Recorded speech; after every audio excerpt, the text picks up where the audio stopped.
Hello friends, जय श्री कृष्ण। मारा kitchen में तमारुं स्वागत है। आजे आपणे कोदो मिलेट तरीके ओळखाती कोदरी छे ने वजन उतारवो होय तो तेना माटे आशीर्वाद रूप छे अने डायाबिटीज होय ने तेना माटे कोदरी तो रामबाण इलाज छे। कारण के डायाबिटीज में भात खावानी ना पाड़े तो कोदरी छे ते चोखानी पूर्ति करे छे अने शरीर में इन्स्टंट एनर्जी आपे छे अने पचवामां खूब ज हळवी छे, जेथी कोदरी 9 महीनाना बाळकोथी लईने मोटी कोईपण उंमरनी व्यक्तिने आपी शकाय छे। कोदरीथी चामड़ीना के पेटना कोई रोगो होय तो पण दूर थाय छे। तो चलो मारी साथे वेट लॉस माटे खूब ज उपयोगी रेसिपी स्टार्ट करीए। रेसिपी स्टार्ट कर्या पहेला जो तमने मारी रेसिपी गमती होय अने हजू सुधी चेनलने सब्सक्राइब ना करी होय तो प्लीज सब्सक्राइब करजो अने बाजुमां आपेल बेल आइकन प्रेस करजो એટલે નવી નવી રેસીપીના નોટિફિકેશન મળતા રહે। વાળના તમામ પ્રકારના પ્રોબ્લેમ સોલ્વ કરતું આયુર્વેદિક તેલ જે અમે લોકો ઘરે જાતે તૈયાર કરીએ છીએ, કોઈ કેમિકલ્સના ઉપયોગ વગર, બિલકુલ નેચરલ છે। ઘણી આયુર્વેદિક જડીબુટી ભેગી કરી આ આયુર્વેદિક તેલ તૈયાર કરવામાં આવે છે। જો તમારે ખરીદવું હોય તો તેના ઓર્ડર અમે લઈએ છીએ। ઓર્ડર કન્ફર્મ કરવા માટે વોટ્સએપ નંબર સ્ક્રીન ઉપર જોઈ શકો છો। જો તમારે આ તેલનો પૂરો વિડીયો જોવો હોય તો તમને આ ચેનલ પર મળી જશે અને ડિસ્ક્રિપ્શન બોક્સમાં લિંક પણ મૂકેલી છે। સૌથી પહેલા વેટ લોસ માટે કોદરીની રેસીપી બનાવવા માટે 1/4 કપ કોદરી લઈશું। શામાં કે મોરૈયા જેવી દૂધ જેવી રૂપાળી લાગતી નાના દાણા જેવી આ કોદરી એક બાઉલમાં લઈશું। પછી તેને પાણીથી સારી રીતના ધોઈ લઈએ। હાઈ એન્ટીઓક્સિડન્ટ તત્વો ધરાવતી કોદરી થોડીક જ ખાવાથી પેટ ભરાઈ જાય છે અને સાથે પચવામાં પણ હળવી છે અને વળી ઝડપથી ભૂખ પણ નથી લાગતી અને શરીરમાં જલ્દી તાકાત આપે છે। કોદરી પાણીમાં સાફ થઈ જાય ને એટલે ડોહળું પાણી કાઢી લેવાનું છે। ફરીથી તેમાં અડધો કપ પાણી ઉમેરીશું। આ કોદરીને પલાળવાની નથી। હવે ગેસની લો ફ્લેમ ઉપર પેનમાં 1 કપ પાણી ઉમેરીશું। સાથે અડધો કપ પાણી ઉમેરેલી કોદરી પણ ઉમેરી દઈએ। બાઉલમાં અડધો કપ પાણી ઉમેરીને તે પણ સાથે ઉમેરી દઈએ। તો 1/4 કપ કોદરી સામે 2 કપ પાણી લીધું છે। હવે અડધી ચમચી મીઠું ઉમેરીને સારી રીતના મિક્સ કરી દઈશું। ત્યારબાદ પેનને ઢાંકણ ઢાંકીને ગેસની લો ફ્લેમ પર લગભગ 10-1 મિનિટ સુધી આ કોદરીને કૂક થવા દઈશું। કોદરી કૂક થતાં બહુ વધારે સમય નથી લાગતો, લગભગ 10-1 મિનિટમાં ગેસની લો ફ્લેમ ઉપર કૂક થઈ જશે। તો 10 મિનિટ પછી ઢાંકણ ખોલીને જોઈએ તો તમે જોઈ શકો છો કોદરી સરસ કૂક થઈ ગઈ છે। હાથથી પ્રેસ કરીએ તો દાણો આસાનીથી પ્રેસ થઈ જાય છે। તો હવે ગેસની ફ્લેમ બંધ કરી દેવાની અને પેનને નીચે સ્ટેન્ડ પર રાખી દઈએ અને કોદરીમાંથી વરાળ નીકળે તેટલી તેને ઠંડી થવા દઈએ। 5-1 મિનિટમાં કોદરી ઠંડી થઈ ગઈ છે તો તેને આ રીતના છૂટી છૂટી કરી દઈએ।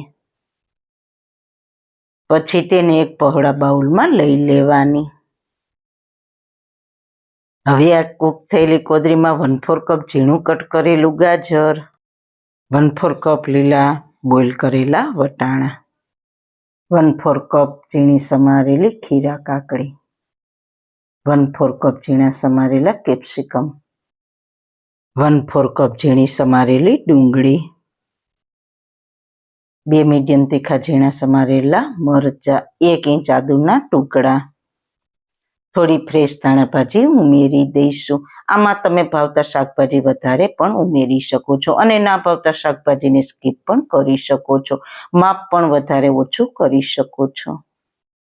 હવે 1 કપ દહીંને શાકભાજી અને કોદરીમાં ઉમેરી દઈએ અને વેજીટેબલ અને દહીં પૂરતું જ મીઠું ઉમેરવાનું છે કારણ કે કોદરીને બાફતી વખતે આપણે મીઠું ઉમેર્યું હતું।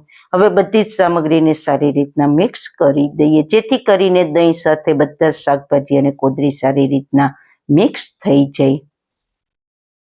કોદરીમાંથી આપણે કોદરી પુલાવ, ખીચડી કે ખીર પણ બનાવી શકીએ છીએ અને કોદરીના ઢોકળા પણ બને છે। આ બધી જ રેસીપી વેટ લોસ માટે બેસ્ટ છે। આપણે ભાતમાં દહીં અને શાકભાજી ઉમેરીને કર્ડ રાઈસ બનાવતા હોઈએ છીએ, જે વિટામિન B12 થી ભરપૂર હોય છે. પણ જેને વજન ઉતારવો હોય, ડાયાબિટીસ હોય, તેને ચોખા ખાવાની ના પાડતા હોય, તેના માટે કર્ડ રાઈસના બદલે કોદરી મિલેટ કર્ડ બનાવ્યા છે. દહીંમાં રહેલ પ્રોટીન, વિટામિન યુક્ત શાકભાજી અને કોદરીના ગુણોથી ભરપૂર આ વાનગી એકદમ ટેસ્ટીની સાથે સાથે ગુણકારી પણ છે.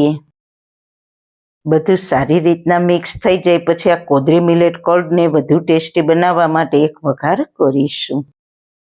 તો તેના માટે વઘારિયામાં 1 ચમચી દેશી ઘી ગરમ મૂકીશું.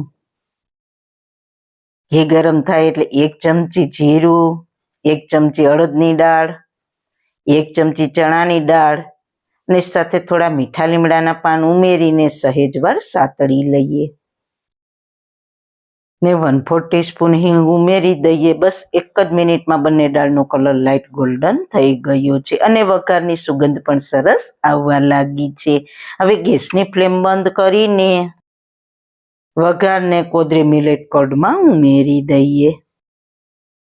ઘીમાં અડદ દાળ, ચણા દાળ અને મીઠા લીમડાના પાનનો સુગંધી વઘાર એકદમ હેલ્ધી તો છે, સાથે સાથે બનેલા કોદરી મિલેટ કર્ડમાં ઉમેરવાથી આ વાનગીને એકદમ ટેસ્ટી બનાવે છે. અને કોદરી અને દહીંની ક્રીમીનેસ સાથે વઘારમાં થોડી શેકાયેલી અડદ અને ચણાની દાળ અને શાકભાજીના લીધે ક્રન્ચીનેસ પણ આવે છે. આ કોદરી મિલેટ કર્ડ બપોરે કે રાત્રે જમવામાં ખાશો ને તો પેટ પણ ભરાઈ જશે અને સાથે સાથે ટેસ્ટની સાથે સ્વાસ્થ્ય પણ જળવાશે. તો મિત્રો, કોદરીના ઉપયોગથી બનતી આ રેસીપીને જો તમે વજન ઉતારવા માંગો છો તો જરૂર એકવાર ટ્રાય કરજો. આહાર બદલશો તો જીવન જરૂર બદલશે.